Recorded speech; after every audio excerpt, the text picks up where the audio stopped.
Railway ALP भर्ती 2024 में RRB ALP का फाइनल रिजल्ट को लेकर रेलवे का यहाँ नया नोटिस आया है।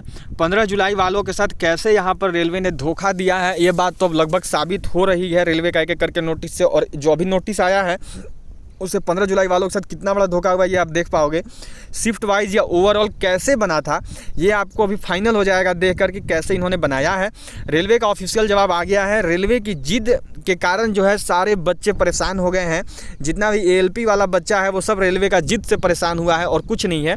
और रिवाइज रिजल्ट जारी होगा क्या अपडेट है, क्या रेलवे रिवाइज रिजल्ट जारी करेगा, इसको लेकर भी पूरा का पूरा अपडेट आपके सामने रखने वाले हैं।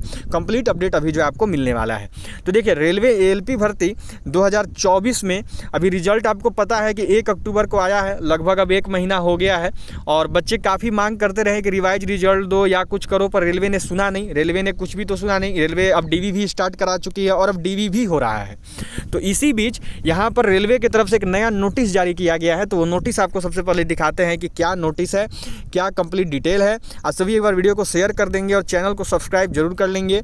तो देखिए, यहाँ पर जो है अभी जो है देखिए, यहाँ पे एक अमित कुमार करके यहाँ स्टूडेंट हैं जिन्होंने 31/8/25 को इनको देखो यहाँ पे इन्होंने क्या किया था, कंप्लेन लगाया था। ठीक है, और लेबर एंड एम्प्लॉयमेंट डिपार्टमेंट को लगाया था, जिसमें इन्होंने क्या सवाल किया था कि इन्होंने रेलवे से काफ़ी बहुत इंपॉर्टेंट देखो सवाल यहाँ पर पूछे थे। जिसमें देखो रेलवे भर्ती बोर्ड महानिदेशक RDSO को ही, जो कि साइको सेल जो साइको टेस्ट लेते हैं उनके चीफ होते हैं RDSO को इन्होंने मेल लिखा था, RTI लिखा था। उसमें देखो इन्होंने क्या बताया था कि सहायक लोको पायलट के अंतर्गत 15 जुलाई 2025 एवं 31 अगस्त 2025 की CBAT मनोवैज्ञानिक परीक्षा हेतु अलग अलग टी स्कोर मूल्यांकन के संबंध में महोदय सविनय निवेदन है कि मैं अधिसूचना संख्या इतना सहायक लोको पायलट के अंतर्गत अभ्यर्थी हूं। रेलवे भर्ती बोर्ड द्वारा CBAT मनोवैज्ञानिक परीक्षा 2 अलग अलग तिथियों पर आयोजित की गई। पहली 15 जुलाई 2025, दूसरी 31 अगस्त 2025।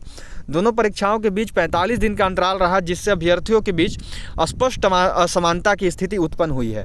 15 जुलाई को परीक्षा देने वाले अभ्यर्थियों को न तो अतिरिक्त अभ्यास का समय मिला और न ही परीक्षा के पैटर्न सॉफ्टवेयर की पूर्व जानकारी, जबकि 31 अगस्त को परीक्षा देने वाले अभ्यर्थियों को 1.5 माह का अतिरिक्त समय प्राप्त हुआ तथा उन्हें 15 जुलाई के प्रश्न पैटर्न, समय सीमा, सॉफ्टवेयर की प्रणाली, माउस स्क्रोलिंग, स्लाइड बार, नेविगेशन आदि की जानकारी भी पहले से उपलब्ध हो गई।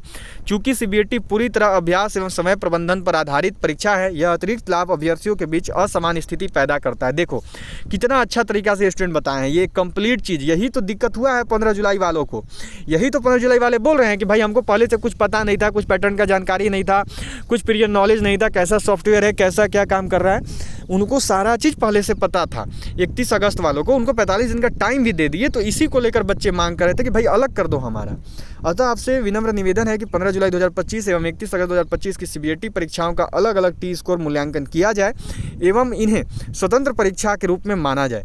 यह कदम न केवल सभी अभ्यर्थियों को समान अवसर प्रदान करेगा, बल्कि भर्ती प्रक्रिया के पारदर्शी, न्यायसंगत और समयबद्ध बनाएगा और संभावित न्यायालयीय विवादों से भी बचाएगा। अतः इस प्रकरण पर गंभीरतापूर्वक विचार करने की शीघ्र प्रार्थना है। देखो कितना अच्छा तरीके से बच्चा जो है लिख के इनको भेजा था, कंप्लीट डिटेल में बताया था। अब इसी पे यहाँ पे देख सकते हो कि इन्होंने बोला था कि न्यायपालिक विवादों से बचाएगा और आपसे इस प्रकरण पर गंभीरतापूर्वक विचार कर शीघ्र आवश्यक कार्रवाई करने की प्रार्थना है। धन्यवाद। अब देखो इन्होंने करंट स्टेटस में क्या है कि केस जो है क्लोज कर दिया है, केस इसका क्लोज हो गया है और डेट ऑफ एक्शन क्या है 30/10। अब सोचो 31/8 को ये कैंडिडेट इतना अच्छा मेल किया था, ठीक है, और इसको रिप्लाई कब मिला? तो इसको रिप्लाई देखो मिला है 30/10, मतलब कि 2 महीना के बाद, 2 महीना बाद इसका रिप्लाई आया है। सोच सकते हो कितना ज़्यादा लंबा टाइम यहाँ पर रेलवे वालों ने लिया है और इतना लंबा टाइम लेकर रेलवे वालों ने यहाँ पर रिप्लाई भेजा है। अब देखो क्या रेलवे वालों का रिप्लाई है कि आपके आवेदन संख्या ये इतना दिनांक इतना 31/8/25 जो कि इस कार्यालय में दिनांक 1/10/2025 को प्राप्त हुआ। इस संबंध में इस कार्यालय द्वारा सूचित किया जाता है कि 2 अलग अलग दिन की साइको परीक्षा के लिए 2 अलग अलग तरह का टी स्कोर मूल्यांकन का कोई भी प्रावधान नहीं है। देख सकते हो यहाँ पे इन्होंने साफ साफ मना कर दिया। इन्होंने साफ साफ बोल दिया कि हम जो हैं शिफ्ट वाइज नहीं करेंगे। यहाँ पे हाँ जी, तो यहाँ पे आप सभी देख सकते हो इन्होंने साफ साफ बोल दिया कि दो अलग अलग तरह के टी स्कोर मूल्यांकन का प्रावधान नहीं है। इन्होंने साफ साफ बता दिया कि आप जो बोल रहे हैं कि आप शिफ्ट वाइज कर दीजिए, 15 जुलाई वालों का अलग कर दीजिए और 31 अगस्त वालों का अलग कर दीजिए, तो ऐसा करने का कोई भी प्रावधान नहीं है, ऐसा करने का कोई भी तरीका नहीं है, ऐसा हम बिल्कुल भी नहीं करेंगे। इन्होंने देखो साफ साफ यहाँ पर अपने कड़े शब्दों में कह दिया है कि हम नहीं करने वाले। अब ये रेलवे की जिद हो तो है ना। अगर एक मानवीय स्तर पर भी आप सोचोगे, अगर आप थोड़ा सा इमोशनल बैकग्राउंड, साइकोलॉजिकल ऑर्डर पर भी बच्चों की तरह सोचोगे, कभी आप भी तो बच्चे थे, कभी आप भी तो पढ़ते थे, अगर आप उसके हिसाब से सोचोगे तो सोचो कि 45 दिन का गैप दे दिए हैं और अभी जब मार्क्स निकला भी है तो आप ये देखे हैं कि 31 अगस्त वालों का और 15 जुलाई वालों का मार्क्स में कितना अंतर है। हर जगह 15 जुलाई वाला बच्चा दबा है, हर जगह 15 जुलाई वाला बच्चा जो है परेशान हुआ है और 31 अगस्त वालों के हर जगह ज़्यादा मार्क्स आए हैं। तो ये सबसे ज़्यादा गलत हुआ है। इस चीज़ को रेलवे को समझना चाहिए था, लेकिन यहाँ पर रेलवे वालों ने अपनी जिद में आके सीधा सीधा ये बोल दिया है कि दो अलग अलग तरह के टी स्कोर मूल्यांकन का कोई प्रावधान नहीं है, हम एक ही बनाएंगे, हम जो है ओवरऑल बनाएंगे, हम अलग अलग नहीं बनाएंगे। तो ये तो सबसे गलत बात हुई ना। आप जान रहे हैं, देख रहे हैं, फिर भी ऐसा कर रहे हैं। आप खुद से सोच भी सकते हो इस चीज़ को कौन सी बड़ी बात है, जबकि ये बच्चा इतना अच्छा तरीका से आपको लिख के भेजा है। तो ये बस रेलवे की जिद है और कुछ नहीं है। उसी जिद में यहाँ पर बच्चों का जो भविष्य इन्होंने बर्बाद किया है अपने ये में। जो एक और उम्मीद था कि बच्चा लोग मांग कर रहे थे कि हमारा आंसर की दे दो, जिससे आंसर की से हम लोग जान पाएँ कि हमारा क्या स्कोर हुआ है, कितना क्वेश्चन सही हुआ है, उसको भी देखो इन्होंने मना कर दिया था कि माननीय उच्च न्यायालय दिल्ली द्वारा पारित निर्णयानुसार अभिरुचि परीक्षा की प्रश्न पुस्तिका और उत्तर कुंजी किसी भी उम्मीदवार को प्रदान नहीं किया जा सकता।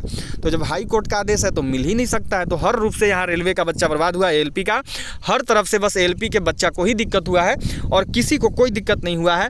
बस जहाँ परेशान हुआ है एएलपी का बच्चा हुआ है और इसी परेशानी में अब यहाँ पे इतना खराब स्थिति हुआ है। यही अपडेट था, आपसे वीडियो को शेयर कर देंगे और जो भी चैनल पर पहला बार आए हैं तो सभी सब्सक्राइब करके बेल आइकन को ऑल पर जरूर जो है सेट कर देंगे।